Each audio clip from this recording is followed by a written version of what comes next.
কালী পুজো, ভাইফোঁটা, ছট পুজো এবছরের জন্য সব শেষ। এবার ঘরে ফেরার পালা।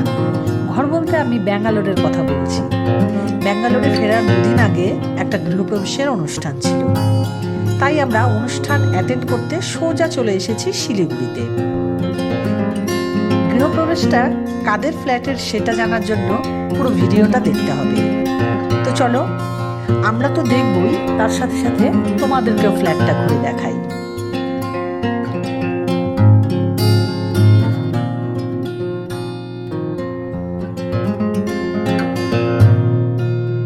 ভিডিওটা পুরো দেখো, স্কিপ করো না। ভাই আমাদেরকে নিচে এসেছিল। এই বিল্ডিং এর কাজ কিন্তু এখনো প্রচুর বাকি রয়েছে। তোমরা দেখতেই পাচ্ছ ওয়ালগুলো, এখনো বাইরের দিকে প্রচুর কাজ বাকি রয়েছে। তবে প্রচুর লোকজন মানে গৃহপ্রবেশ করে উঠে গেছে।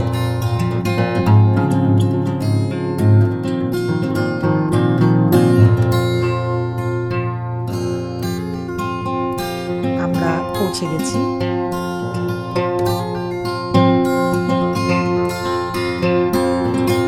ফ্ল্যাটের নামটা দেখো, সোনার আলয়। কেমন লাগছে তোমাদের নামটা? খুব সুন্দর। মিসেস মালবী বাড়ই অ্যান্ড মিস্টার বিজয় কুমার বাড়ই। এবার তোমরা নিশ্চয়ই বুঝে গেছো এটা কাদের ফ্ল্যাট।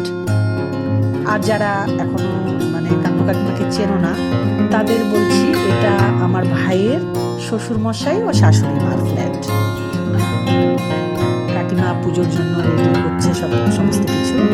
এদিকে ঠাকুরমশাই দাঁড়িয়ে রয়েছে। পুজো কিছুক্ষণের মধ্যেই আরম্ভ হয়ে যাবে। কাকু রেডি হয়ে বসে রয়েছে। এটা ব্যালকানি।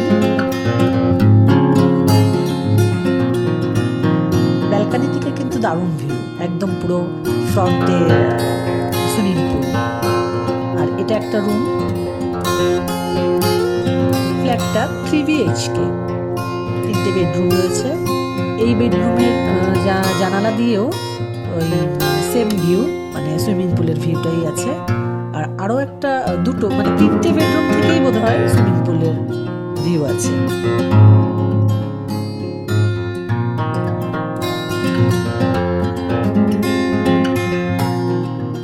গৃহপ্রবেশের সমস্ত অনুষ্ঠান শুরু হয়ে গেছে। স্পেসটা যেহেতু একদম শর্ট, মানে ব্যালকানি, তাই সবাই মিলে আর ঘুরতে পারেনি। কাকু কাকিমাই ঘুরছে আর ঠাকুরমশাই। এদিকে আমাদের বাড়ি থেকে বৌদিরা চলে এসেছে, দিদি চলে এসেছে, এদিকে মাসি ওরা আসছে পেছনে।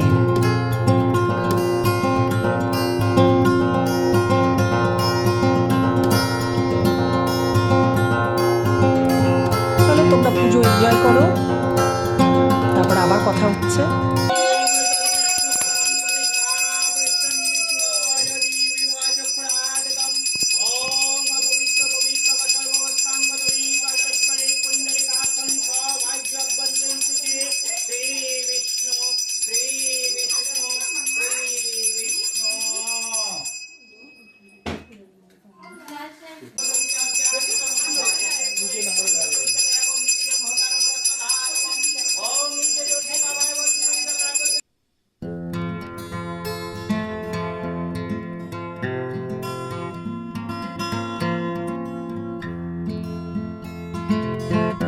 যজ্ঞ শুরু হবে, যজ্ঞর বেদি তৈরি হচ্ছে।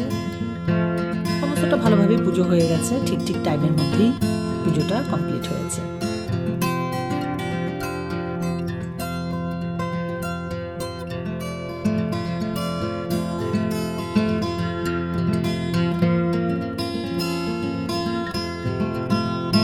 ভাই বউ, এটা আরো একটা বেডরুম।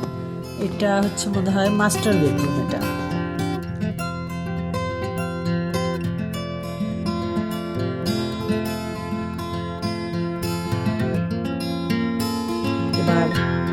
ভোজের পালা। সকালে ব্রেকফাস্ট চলছে, ওদিকে পুজো মানে যজ্ঞ প্রায় শেষ। আমরা এদিকে এসে খাওয়া দাওয়া মিটিয়ে নিয়েছি। আচ্ছা, যেখানে খাওয়া দাওয়া হয়েছে, যে এই ফ্ল্যাটটা, এটা হচ্ছে আমার ভাইয়ের ফ্ল্যাট, এখনো কমপ্লিট হয়নি। ভাইও এখানে ফ্ল্যাট নিয়েছে। ইভেন আমার বড়দাও এখানে ফ্ল্যাট নিয়েছে, মানে এই বিল্ডিংয়ে, এই বিল্ডিং মানে কি এই অ্যাপার্টমেন্টে, এটা অ্যাপার্টমেন্ট না, একটা সোসাইটি আর কি, অ্যাম্বে ডিলাইট।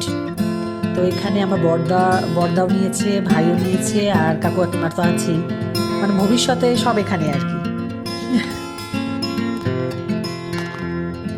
তো ভাইয়ের ফ্ল্যাটেই রান্না বান্না খাওয়া দাওয়া টোটাল সব কিছু ওখানেই হয়েছে। আড্ডা দু জায়গায় হয়েছে, যখন যেখানে যেছিলাম আর কি। তো বাচ্চারা ওদিকে দেখলেই তো সকালে ব্রেকফাস্ট করে পুলে নেমে গেছে স্নানে, মানে বাড়ি থেকে সবাই স্নান করে এসেছি আমরা, তারপরে আবার এসে আবার স্নানে নেমেছে।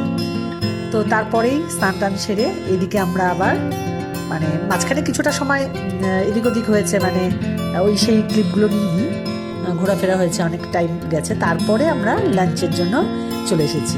এটা লাঞ্চ হচ্ছে, প্রচুর আইটেম ছিল, বিশেষ করে পটল পোস্তটা জাস্ট অসাধারণ হয়েছিল। আমাদের কিন্তু দুপুরে খাওয়া দাওয়া করেই বেরিয়ে যাওয়ার কথা ছিল, কিন্তু কাকু কিছুতেই যেতে দেয়নি, সবাইকে বলেছে না আজ থাকো, কালকে যাবে। বাচ্চারা এদিকে ইভিনিংয়ে খেলতে আরম্ভ করেছে। তো যাই হোক, ভিডিওটা কেমন লাগলো তোমরা জানিও। আর রাতে যেহেতু আমরা ছিলাম, তাই রাতে খাওয়া দাওয়া রান্নাবান্নারও একটা ব্যাপার ছিল। তো রান্নাবান্নাটা ভাইয়ের ফ্ল্যাটেই হয়েছে, আর সব ছেলেরা ওই রান্নার দায়িত্বে ছিল, আর আমরা যারা সব মেয়েরা তারা ওই পায়ের উপরে পা তুলে খেয়েছি আর আড্ডা দিয়েছি, খুব মজা করেছি। আর রাতে রান্না মেজদা করেছে, আর সব ছেলে যারা ছিল তারা সবাই হেল্প করেছে, মানে টোটালি ওরাই করেছে। পনির পকোড়া, তারপরে চিকেন পকোড়া, চিকেন, দারুণ হয়েছে। তো চলো এখানেই ভিডিওটা শেষ করছি, কেমন লাগলো অবশ্যই